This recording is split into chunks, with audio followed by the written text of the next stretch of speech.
ਪਾਠ ਨੰਬਰ 12 ਭਾਰਤ 600 ਈਸਵੀ ਪੂਰਵ ਤੋਂ 400 ਈਸਵੀ ਪੂਰਵ ਤੱਕ। ਇਸ ਤੋਂ ਪਹਿਲਾਂ ਅਸੀਂ ਇਸ ਸਮੇਂ ਦੌਰਾਨ ਦੇ ਆਰਥਿਕ ਜੀਵਨ, ਉਹਨਾਂ ਦੇ ਵਪਾਰ, ਜਿਵੇਂ ਇੱਕ ਹੀ ਵਪਾਰ ਵਿੱਚ ਲੱਗੇ ਲੋਕਾਂ ਦੇ ਆਪਣੇ ਆਪਣੇ ਗੁੱਟ ਸਨ, ਇਹਨਾਂ ਨੂੰ ਕਹਿੰਦਾ ਸ਼੍ਰੇਣੀ, ਅਤੇ ਵਪਾਰੀਆਂ ਦੇ ਸਮੂਹ ਨੂੰ ਕਹਿੰਦੇ ਸਾਰਥਵਾ। ਥੋੜ੍ਹਾ ਜਿਹਾ ਅਸੀਂ ਕੱਲ੍ਹ ਪੜ੍ਹਿਆ ਸੀਗਾ ਜੈਨ ਧਰਮ ਬਾਰੇ। ਜੈਨ ਧਰਮ ਭਾਰਤ ਦਾ ਪ੍ਰਾਚੀਨ, ਸੁਤੰਤਰ ਅਤੇ ਵਿਗਿਆਨਿਕ ਧਰਮ ਹੈ। ਇਸ ਧਰਮ ਦੇ ਪਹਿਲੇ ਸੰਸਥਾਪਕ ਭਗਵਾਨ ਰਿਸ਼ਵਦੇਵ ਸਨ। ਇਹਨਾਂ ਨੂੰ ਤੀਰਥੰਕਰ ਕਿਹਾ ਜਾਂਦਾ ਹੈ। ਜੈਨ ਧਰਮ ਦੇ ਕੁੱਲ 24 ਤੀਰਥੰਕਰ ਹੋਏ ਹਨ। ਜਿਵੇਂ ਅਸੀਂ ਗੁਰੂ ਕਹਿ ਦਿੰਦੇ ਹਾਂ, ਗੁਰੂ, ਉਸੇ ਤਰ੍ਹਾਂ ਜੈਨ ਧਰਮ ਵਿੱਚ ਇਹਨਾਂ ਗੁਰੂਆਂ ਨੂੰ ਤੀਰਥੰਕਰ ਕਿਹਾ ਜਾਂਦਾ। ਜੈਨ ਧਰਮ ਦੇ ਕੁੱਲ 24 ਤੀਰਥੰਕਰ ਹੋਏ ਹਨ। ਭਗਵਾਨ ਪਾਰਸ਼ਵਨਾਥ ਨੂੰ 23ਵੇਂ ਅਤੇ ਭਗਵਾਨ ਮਹਾਵੀਰ ਸਵਾਮੀ ਜੀ ਨੂੰ 24ਵੇਂ ਤੀਰਥੰਕਰ ਹੋਣ ਦਾ ਗੌਰਵ ਪ੍ਰਾਪਤ ਹੈ। ਪਹਿਲੇ ਤੀਰਥੰਕਰ ਭਗਵਾਨ ਰਿਸ਼ਵਦੇਵ, 23ਵੇਂ ਪਾਰਸ਼ਵਨਾਥ, 24ਵੇਂ ਮਹਾਵੀਰ ਸਵਾਮੀ। ਜੈਨ ਧਰਮ, ਜੋ ਜੈਨ ਸ਼ਬਦ ਹੈ, ਇਹ ਜਿਨ ਸ਼ਬਦ ਤੋਂ ਬਣਿਆ ਹੈ, ਜਿਸ ਦਾ ਅਰਥ ਹੈ ਜੇਤੂ। ਮਹਾਵੀਰ ਸਵਾਮੀ ਜੀ ਲਈ ਜਿਨ ਸ਼ਬਦ ਦਾ ਪ੍ਰਯੋਗ ਕੀਤਾ ਗਿਆ, ਭਾਵ ਉਹਨਾਂ ਨੇ ਜੋ ਆਪਣੀਆਂ ਗ੍ਰੰਥੀਆਂ ਨੇ ਉਹਨਾਂ 'ਤੇ ਜਿੱਤ ਪ੍ਰਾਪਤ ਕਰ ਲਈ। ਭਾਰਤੀ ਇਤਿਹਾਸ ਦਾ 600 ਈਸਵੀ ਪੂਰਵ ਦਾ ਸਮਾਂ ਬਹੁਤ ਮਹੱਤਵਪੂਰਨ ਹੈ।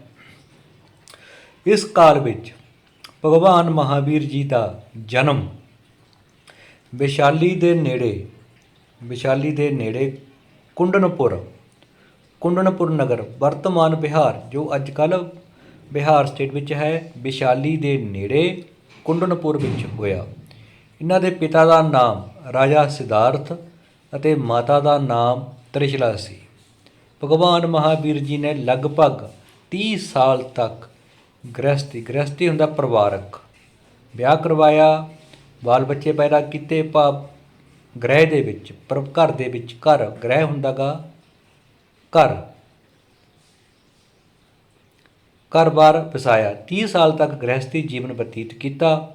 ਆਪਣੇ ਮਾਤਾ ਪਿਤਾ ਦੀ ਮੌਤ ਹੋ ਜਾਣ ਪਿੱਛੋਂ ਮਹਾਵੀਰ ਸਵਾਮੀ ਜੀ ਆਪਣੇ ਵੱਡੇ ਭਰਾ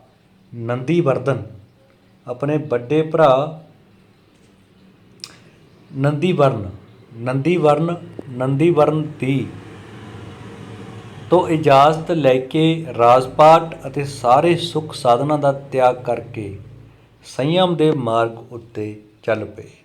ਭਾਵ 30 ਸਾਲ ਦੀ ਉਮਰ ਤੋਂ ਬਾਅਦ ਆਪਣੇ ਵੱਡੇ ਭਰਾ ਨੰਦੀਵਰਨ ਤੋਂ ਇਜਾਜ਼ਤ ਲੈ ਕੇ ਘਰ-ਬਾਰ ਛੱਡ ਕੇ ਸੰਯਮ ਦੇ ਮਾਰਗ ਉੱਤੇ ਚੱਲ ਪਏ। ਭਾਵ ਕੇਵਲਿਆ ਗਿਆਨ ਦੀ ਪ੍ਰਾਪਤੀ ਲਈ ਇਹਨਾਂ ਨੇ ਘਰ-ਬਾਰ ਛੱਡ ਦਿੱਤਾ।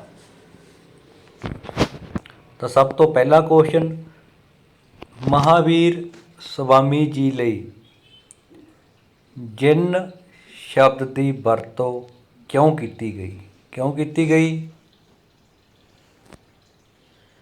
ਮਹਾਵੀਰ ਸਵਾਮੀ ਜੀ ਲਈ ਜਿਨ ਸ਼ਬਦ ਦੀ ਵਰਤੋਂ ਕਿਉਂ ਕੀਤੀ ਗਈ? ਜੈਨ ਜਿਨ ਸ਼ਬਦ ਤੋਂ ਬਣਿਆ ਹੈ, ਜਿਸ ਦਾ ਅਰਥ ਹੈ ਜੇਤੂ। ਤਾਂ ਪਹਿਲਾ ਆਨਸਰ, ਜਿਸ ਦਾ ਅਰਥ ਹੈ ਜੇਤੂ, ਕਿਉਂਕਿ ਇਹਨਾਂ ਨੇ ਆਪਣੀਆਂ ਗ੍ਰੰਥੀਆਂ ਦੇ ਉੱਤੇ ਜਿੱਤ ਪ੍ਰਾਪਤ ਕਰ ਲਈ ਸੀ, ਇਸ ਲਈ ਇਹਨਾਂ ਦੀ ਜਿਨ ਸ਼ਬਦ ਦੀ ਵਰਤੋਂ ਕੀਤੀ ਗਈ। 23ਵੇਂ ਅਤੇ 24ਵੇਂ ਤੀਰਥੰਕਰ ਕੌਣ ਸਨ? 23ਵੇਂ ਅਤੇ 24ਵੇਂ, ਦੇਖੋ ਪਹਿਲਾ ਕੁਐਸਚਨ, ਮਹਾਵੀਰ ਸਵਾਮੀ ਜੀ ਲਈ ਜਿਨ ਸ਼ਬਦ ਦੀ ਵਰਤੋਂ ਕਿਉਂ ਕੀਤੀ ਗਈ? ਜੈਨ ਧਰਮ ਜਿਨ ਸ਼ਬਦ ਤੋਂ ਬਣਿਆ ਹੈ, ਜਿਸ ਦਾ ਅਰਥ ਹੈ ਜੇਤੂ। ਮਹਾਵੀਰ ਜੀ ਲਈ ਜਿਨ ਸ਼ਬਦ ਦੀ ਵਰਤੋਂ ਤਾਂ ਕੀਤੀ ਗਈ ਕਿਉਂਕਿ ਉਹਨਾਂ ਨੇ ਆਪਣੀਆਂ ਗ੍ਰੰਥੀਆਂ 'ਤੇ ਜਿੱਤ ਪ੍ਰਾਪਤ ਕਰ ਲਈ ਸੀ, ਭਾਵ ਉਹ ਜੇਤੂ ਸਨ। 23ਵੇਂ ਅਤੇ 24ਵੇਂ ਤੀਰਥੰਕਰ ਕੌਣ ਸਨ? ਭਗਵਾਨ ਪਾਰਸ਼ਵਨਾਥ ਨੂੰ 23ਵੇਂ ਅਤੇ ਭਗਵਾਨ ਮਹਾਵੀਰ ਜੀ ਨੂੰ 24ਵੇਂ ਤੀਰਥੰਕਰ ਹੋਣ ਦਾ ਗੌਰਵ ਪ੍ਰਾਪਤ ਹੈ। Second answer. ਭਗਵਾਨ ਪਾਰਸ਼ਵਨਾਥ ਨੂੰ 23ਵੇਂ ਅਤੇ ਭਗਵਾਨ ਮਹਾਵੀਰ ਸਵਾਮੀ ਜੀ ਨੂੰ 24ਵੇਂ ਤੀਰਥੰਕਰ ਹੋਣ ਦਾ ਗੌਰਵ ਪ੍ਰਾਪਤ ਹੈ। ਸਵਾਮੀ ਮਹਾਵੀਰ ਦਾ ਜਨਮ ਕਿੱਥੇ ਹੋਇਆ? ਸਵਾਮੀ ਮਹਾਵੀਰ ਦਾ ਜਨਮ ਭਗਵਾਨ ਮਹਾਵੀਰ ਸਵਾਮੀ ਜੀ ਦਾ ਜਨਮ ਵਿਸ਼ਾਲੀ ਦੇ ਨੇੜੇ ਕੁੰਡਨਪੁਰ ਨਗਰ ਵਿੱਚ ਹੋਇਆ। ਇਹ ਤੀਜਾ ਉੱਤਰ। ਤਾਂ ਪਹਿਲਾ, ਦੂਜਾ, ਤੀਜਾ ਅਸੀਂ ਤਿੰਨੋਂ ਕੁਐਸਚਨ ਕਰ ਲਏ ਆ ਅਤੇ ਇੱਥੋਂ ਦੇਖ ਕੇ ਕਰ ਸਕਦੇ ਹੋ।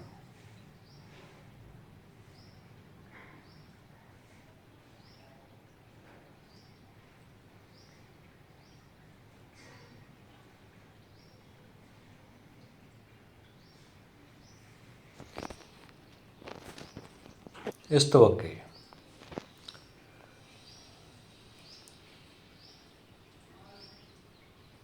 ਉਹਨਾਂ ਦੇ ਪਿਤਾ ਦਾ ਨਾਂ ਰਾਜਾ ਸਿਧਾਰਥ ਸੀ। ਪਹਿਲੀ ਖਾਲੀ ਥਾਂ। ਉਹਨਾਂ ਦੇ ਪਿਤਾ ਦਾ ਨਾਂ ਰਾਜਾ ਸਿਧਾਰਥ ਸੀ। ਪਹਿਲੀ ਖਾਲੀ ਥਾਂ। ਪਿਤਾ ਦਾ ਨਾਂ ਰਾਜਾ ਸਿਧਾਰਥ ਸੀ। ਭਗਵਾਨ ਮਹਾਵੀਰ ਜੀ ਨੇ ਲਗਭਗ 30 ਸਾਲਾਂ ਤੱਕ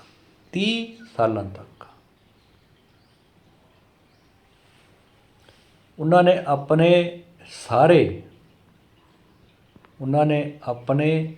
ਸਾਰੇ ਸੁੱਖ ਸਾਧਨਾਂ ਦਾ, ਤੀਜਾ ਖਾਲੀ ਥਾਂ, ਉਹਨਾਂ ਨੇ ਆਪਣੇ ਸਾਰੇ ਸੁੱਖ ਸਾਧਨਾਂ ਦਾ ਤਿਆਗ, ਤੀਜਾ ਖਾਲੀ ਸਥਾਨ, ਸੁੱਖ ਸਾਧਨਾਂ ਦਾ ਤੀਜਾ ਖਾਲੀ ਸਥਾਨ। ਪਹਿਲਾ ਰਾਜਾ ਸਿਧਾਰਥ, ਦੂਜਾ 30 ਅਤੇ ਤੀਜਾ ਸਾਰੇ ਸੁੱਖ ਸਾਧਨਾਂ ਦਾ। ਇਸ ਤੋਂ ਅੱਗੇ ਸਹੀ ਜਾਂ ਗਲਤ? ਉਹਨਾਂ ਨੇ ਸਾਰੇ ਸੁੱਖ ਸਾਧਨਾਂ ਦਾ ਤਿਆਗ ਕਰ ਦਿੱਤਾ। ਬਿਲਕੁਲ ਸਹੀ ਹੈ। ਸਵਾਮੀ ਮਹਾਵੀਰ ਜੀ ਦਾ ਜਨਮ ਕੁੰਡਨਪੁਰ ਵਿਖੇ ਹੋਇਆ। ਇਹ ਵੀ ਬਿਲਕੁਲ ਸਹੀ ਹੈ। ਭਾਰਤੀ ਇਤਿਹਾਸ ਦਾ 600 ਈਸਵੀ ਪੂਰਵ ਦਾ ਸਮਾਂ ਬਹੁਤ ਮਹੱਤਵਪੂਰਨ ਹੈ। ਇਹ ਵੀ ਬਿਲਕੁਲ ਸਹੀ ਹੈ। ਇਸ ਤੋਂ ਅੱਗੇ ਅਸੀਂ ਇਹੀ ਸਲਾਈਡ ਕਰਾਂਗੇ ਅੰਗਰੇਜ਼ੀ ਮਾਧਿਅਮ 'ਚ।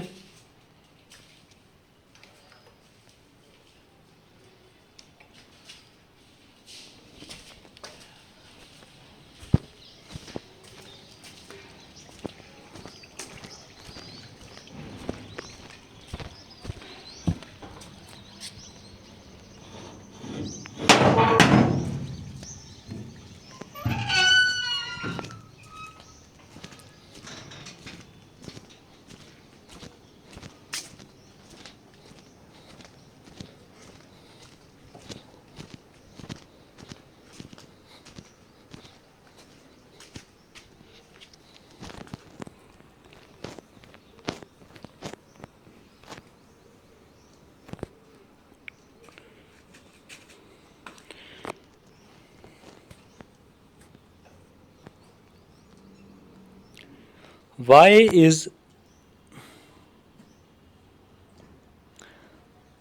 is Jain word used for Mahavir Swami ji?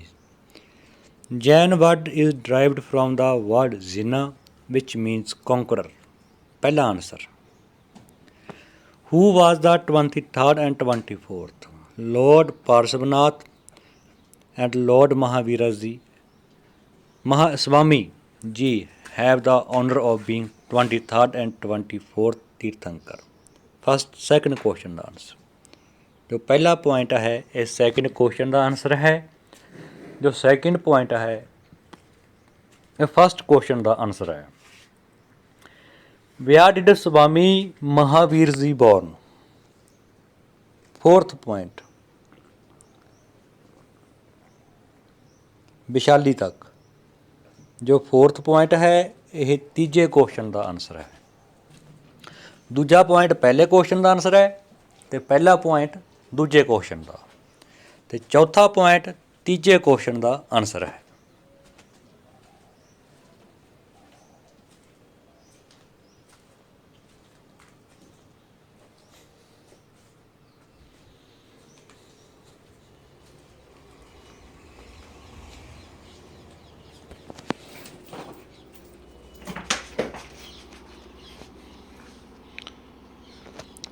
Fill in the blanks. His father was named King Siddharth. King Siddharth. पहला खालिस्तान, पहला fill in the blank. Lord Mahavira Swami ji led family life about 30 years. 30 साल. He gave up his